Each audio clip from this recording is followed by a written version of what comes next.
ಇವರಿಬ್ಬರಲ್ಲಿ ಇಂದು ನಾಗರಾಜ್ ಅವ್ರನ್ನ ನಾನು ನೋಡಿದ್ವಿ, ನಂದಿತಾ ಅವ್ರನ್ನ ಕೂಡ ನಾವು ನೋಡಿದ್ವಿ. ಐ ಥಿಂಕ್ ಆ ಎರಡು ಮೆಂಟರ್ಸ್ಗೆ ಕೂಡ ರಿಯಲಿ ಚಪ್ಪಾಳೆ ಬರಬೇಕು ಪ್ಲೀಸ್. ವಿಪಿ ಸರ್, ಇದ್ರ ಬಗ್ಗೆ ನಿಮ್ಗೆ ಎಷ್ಟು ಸಂತೋಷ ಇದೆ? ಪರಮ ಪುರುಷನ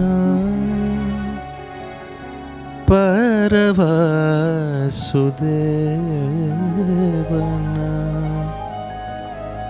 ಪುರಂದರ ವಿಠಲನ ಪುರಂದರ ವಿಠಲನ ಭಜಿಸಿದರು ಅನ್ವಿತಾ ಪೃಥ್ವಿ ಜಗದೋದ್ಧಾರನ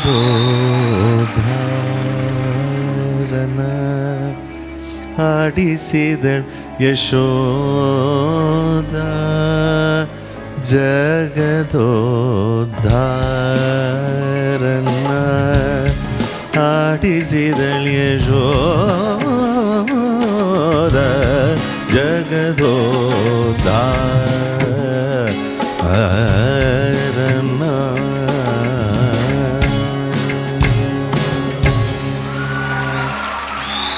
ಕೀರ್ತನೆಗೆ ಕೀರ್ತನೆಯಿಂದ ಆಶೀರ್ವಾದ.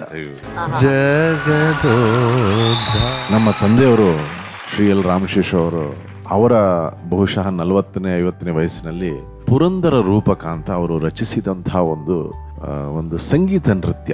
ಅದು ಡಾಕ್ಟರ್ ಮುರಳೀಧರ್ ರಾವ್ ಅನ್ನೋರು ಅದನ್ನು ಕೊರಿಯೋಗ್ರಾಫ್ ಮಾಡಿದ್ರು. AV ಪ್ರಕಾಶ್ ಅವರು ಕೊಳಲು, MA ಕೃಷ್ಣಮೂರ್ತಿ ಅವರ ಮೃದಂಗ, ನಮ್ಮ ತಂದೆಯವರ ಗಾಯನ, ಮುರಳೀಧರ್ ಅವರ ಎಲ್ಲ ಸ್ಟೂಡೆಂಟ್ಸು ಒಂದು ನೃತ್ಯ ರೂಪಕವನ್ನು ಮಾಡಿದ್ರು. ಇವತ್ತಿನ ದಿನ ಕರ್ನಾಟಕ ಶಾಸ್ತ್ರೀಯ ಸಂಗೀತದ ಶಾಸ್ತ್ರವನ್ನು ಕೂಡ ನಮಗೆ ಸರಳ ವರಸೆ, ಜಂಟಿ ವರಸೆ ಎಲ್ಲ ರಚಿಸಿದವರು ಆ ಮಹನೀಯರು. ಅವರ ಈ ಆಡಿಸಿದಳೆ ಶೋದ ಈ ರಚನೆ ಏನಿದೆ, ಇದೊಂದು ಐಕಾನಿಕ್.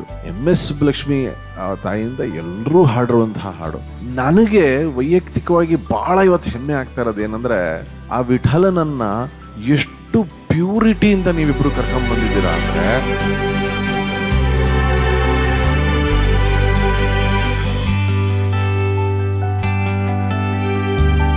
ಸಂಗೀತದ ಶಕ್ತಿ ನಾನಾ ಇರ್ಲಿಲ್ಲಮ್ಮ ತಾಯಿ. ಇಬ್ರೂ ಇವತ್ತು ಒಂದು ಸ್ವರ ಸಂಸ್ಥಾನದಲ್ಲಿ ಬಹಳ ಅದ್ಭುತವಾದಂಥ ಗಾಯನವನ್ನು ಮಾಡಿದ್ದೀರಾ. ಇವಳು ಅನ್ವಿತಾ, ಏನು ಶುದ್ಧತೆ ಇವತ್ತು ನಿನ್ನ ಕಂಠದಲ್ಲಿ.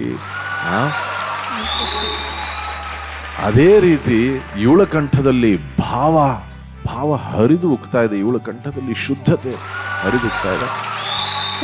Sorry to interrupt. ಪ್ಲೀಸ್ ಅವಾಗ ಹೋಗ ಕಂಪೋಸ್ ಮಾಡಿದ್ ಮ್ಯಾಮ್. ವಾ ಸ್ವರ ಪಾಠ ಎಲ್ಲ ಮ್ಯಾಮೇ ಮಾಡಿ ಎಷ್ಟು ಅದ್ಭುತವಾಗಿ ಅವ್ರು ಕಂಪೋಸ್ ಮಾಡಿದ್ದಾರೆ. ಅದನ್ನ ಮಕ್ಕಳು ಹಾಡಿದ್ದಾರೆ. Thank you Saregamapa. ಈ ಒಂದು ಸಂಚಿಕೆ ಈ ಒಂದು ಹಾಡಿಂದ ಗೆದ್ದಾಯ್ತು, ಮುಗೀತು.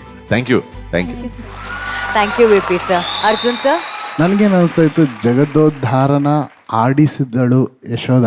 ಇಲ್ಲಿ ನಿಮ್ಮೊಳಗಡೆ ಇರೋ ಜಗದೋದ್ಧಾರನ ಹಾಡಿಸಿದ್ದು ಇವರಿಬ್ರು, ಇಂದು Nagaraj and Nandita madam. It was amazing. ಒಬ್ರಿಗೇನೋ ಒಬ್ರು ಚೆನ್ನಾಗಿ ಹಾಡಿದ್ರಿ. ನನಗೆ Anvita specially she was amazing. Thank you so much. Prithvi ಅವ್ರ ವಾಯ್ಸ್ ಅಲ್ಲಿ ಒಂದು ಮ್ಯಾಜಿಕ್ ಇದೆ. ಶಿ ಆಲ್ಸೋ ಒಂದು 2-3 ಗಮಕಕ್ಕೆ ಪೃಥ್ವಿ ಮಾಡೋದು ಇಟ್ ವಾಸ್ ಔಟ್ಸ್ಟ್ಯಾಂಡಿಂಗ್. ಭಾಳ ಚೆನ್ನಾಗಿತ್ತು. God bless. Thank you sir. ಮಹಾಗುರುಗಳೇ, ಸೆಮಿಫಿನಾಲೆಗೆ ಇದೊಂದು ಗ್ರೇಟ್ ಬಿಗಿನಿಂಗ್ ಅಂತ ನನಗೆ ಅನಿಸ್ತಾ ಇದೆ. This a great beginning of a great concept of the creation. Actually great concept of the creation. ಭಾರತದಲ್ಲಿ ಈ ರೀತಿಯ ಒಂದು ಕಲ್ಪನೆ ನಮ್ಮ ಧಾರ್ಮಿಕ ಪುರುಷರು ಯೋಚನೆ ಮಾಡಿದಾರಲ್ಲ, ಅದು ಮ್ಯಾಕ್ಸ್ ಮುಲ್ಲರ್ ಹೇಳ್ತಾನೆ, ತ್ರಿಭುವನಂ ನೋಂಪಿ ದರ್ಶನಂ ಅನ್ನುವ ಈ ಕಲ್ಪನೆ ಜಗತ್ತಿನ ಯಾವ ದೇಶದ ಯಾವ ಧರ್ಮದಲ್ಲೂ ಇಲ್ಲ ಅಂತ ಹೇಳಿದ್ದಾರೆ. ಅಂದರೆ ತಾಯಿ ಮಗುವಿನ ಬಾಯಿನಲ್ಲಿ 14 ಲೋಕಗಳನ್ನು ಕಂಡಳು ಅನ್ನುವ ಒಂದು ಕಾನ್ಸೆಪ್ಟ್. ಅದು ಭಾರತದಲ್ಲಿ ಮೊದಲು ಕ್ರಿಯೇಷನ್ಗೋಸ್ಕರ ಈ ಕಲ್ಪಿತವಾಗಿದೆ. ಅದು ಅಲ್ಲಿಂದ ಇಲ್ಲಿಗೆ ಬಂದು ತಾಯಿ ಮಗು. ಈಕೆ ತಾಯಿ ಆದರೆ ಅವಳ ಮಗು ಆಗ್ತಾ ಇದ್ದಾಳೆ, ಅವಳ ಮಗು ಆದರೆ ಇವಳು ತಾಯಿ ಆಗ್ತಾ ಇದ್ದಾಳೆ.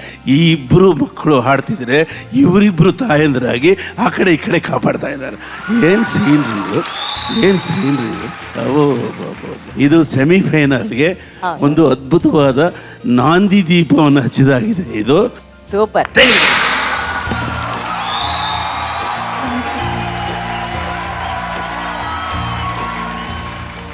Thank you for appreciation. Actually it was an experiment. Actually ನಮ್ಗೆ ಗೊತ್ತಿರಲಿಲ್ಲ ಇದು ವರ್ಕ್ ಆಗುತ್ತೋ ಇಲ್ವೋ ಅಂತ. Especially I have to thank Arun and his team. ಅದೇ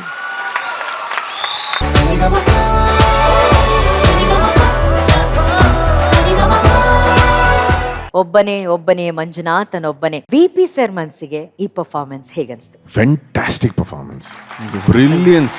ಈ ಹಾಡಿಗೆ ಕ್ಲಾರಿಟಿ ಆಫ್ ಥಾಟ್ ಅದು ಬಹಳ ಇಂಪಾರ್ಟೆಂಟು. ಹರ್ಷ ಅವರಲ್ಲಿ ವಿಷಯ ಇತ್ತು ಇವತ್ತು, ಅಶ್ವಿನ್ ಅಲ್ಲಿ ಕ್ಲಾರಿಟಿ ಇತ್ತು.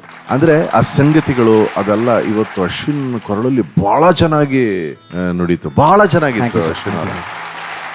At the same time Harsha is such a knowledgeable person. ನಾಲೆಡ್ಜ್ಗೆ ಅರಿವಿಲ್ಲದೆ ಸಿಗುವಂತಹ ರಿವಾರ್ಡ್ ಜನಗಳಿಂದ ಗೌರವ. ಸೊ ನಿಮ್ಮೆಲ್ಲ ಅಪಾರವಾದಂತಹ ಗೌರವ ಹರ್ಷ ಅವರೇ. ನಿಮ್ಮಲ್ಲಿರುವ ವಿದ್ಯೆಗೆ ನಾನು ನಿಮ್ಮನ್ನ ಬಹಳ ಗೌರವಿಸ್ತೇನೆ. ಬಹಳ ಸುಂದರವಾಗಿ ಪ್ರಸ್ತುತಪಡಿಸಿದ್ದೀರಾ. ನಿಮ್ಮ mentors are winners. Suchetan sir ಆಗಲಿ, ಅನುರಾಧ ಮೇಡಮ್ ಆಗಲಿ, ಖಂಡಿತವಾಗಿ ಇಬ್ರು winners. Thank you so much. Thank you sir. Arjun sir, ಸೆಮಿಫಿನಾಲೆಗೆ ಯಾವ ರೀತಿ ಇರಬೇಕು ಅದಕ್ಕೂ ಮೇಲಿತ್ತು. Thank you sir. Thank you so much sir. It was a tough competition. ನನಗೆ ಹರ್ಷ ಅವರು ಆ ಹೈ ರೇಂಜ್ ಹೋಗ್ಬೇಕಾದ್ರೆ ಲೈವಲ್ಲಿ ಆ ಕಂಟ್ರೋಲ್ ಮಾಡಿದ್ರಲ್ಲ ಡೈನಾಮಿಕ್, ಇಟ್ ವಾಸ್ ಥ್ರಿಲ್ಲಿಂಗ್. ಭಾಳ ಕಷ್ಟ ಆ ರೇಂಜ್ನಲ್ಲಿ ಲೈವಲ್ಲಿ ಅದನ್ನೊಂದು ರೆಕಾರ್ಡಿಂಗ್ ಟೆಕ್ನಿಕ್ ಥರ ಯೂಸ್ ಮಾಡಿ ಆ ಡೈನಾಮಿಕ್ ಕಂಟ್ರೋಲ್ ಮಾಡಿ. It was amazing. And as sir said, Ashwin was so confident. Ashwin ಅಂದರೆ ಏನು ಅನ್ನೋದು ಮತ್ತೊಮ್ಮೆ ಇನ್ನೊಂದ್ಸತಿ ಪ್ರೂವ್ ಮಾಡಿದ್ದೀರಾ. Thank you so much sir. Amazing amazing. Please. Thank you sir. ಮಹಾಗುರುಗಳೇ, ನಾನು ತಬ್ಬಿಬ್ಬಾಗುವ ಪ್ರಯೋಗ ಇದು. ಹಾ, ನಮ್ಮ ಉದ್ದೇಶ ಅದಿರಲಿಲ್ಲ. ಅವನೇನೋ ಪಾಪ ಮಧುರವಾಗಿ ಶಿವನನ್ನು ಕರೀತಾನೆ, ಅವನು ಬಂದರೆ ಅವನು ಶರಣಾಗ್ತಾನೆ, ಅಷ್ಟೇ ಉದ್ದೇಶ. ಅದಕ್ಕೆ ಇಷ್ಟೆಲ್ಲ ಒಂದು ಪ್ರಯೋಗದ ಮುಖವನ್ನು ಕೊಟ್ಟಲ್ಲಪ್ಪ. ನೀನು ನಿಜವಾಗಿಯೂ ಪ್ರತಿಭಾವಂತ ಕಣೆ ಹರ್ಷ, ತುಂಬ ಪ್ರತಿಭಾವಂತ ಮತ್ತು ಮಹತ್ವಾಕಾಂಕ್ಷಿ. ಮೊದಲು ಈ ಅಂಗವಸ್ತ್ರ ಈ ವಸ್ತ್ರಧಾರಣೆ ಇದೆಯಲ್ಲ, ಅದೇ ಬಹಳ ಸೊಗಸು. ನೀವು ಬಂದ ಕೂಡಲೇ ವಸ್ತ್ರಧಾರಣೆಯೇ ನಿಮ್ಮ ಹಾಡಿನ ಉದ್ದೇಶ ಹೇಳ್ಬಿಡ್ತು. ಮತ್ತೆ ನೀವಿಬ್ಬರು ಅಂಗಸೌಷ್ಠವ ತುಂಬ ಚೆನ್ನಾಗಿತ್ತು. ಇಬ್ಬರು ಪೂರ್ಣಚಂದ್ರನೇ. ಈ ಚಾಂಪಿಯನ್ಶಿಪ್ಪಿನ ಮತ್ತು ಕರ್ನಾಟಕದ ಸಂಗೀತದ ಶಕ್ತಿಯನ್ನ ಮತ್ತೊಮ್ಮೆ ಪ್ರತಿಬಿಂಬಿಸಿವೆ. ನಿಮಗಿಬ್ಬರಿಗೂ ಧನ್ಯವಾದಗಳು. Thank you sir. ಧನ್ಯವಾದ ಸರ್. ಸರಿಗಮ ಪಪ್ಪ ಸಸ ಪಪ್ಪ ಸರಿಗಮ ಪಾ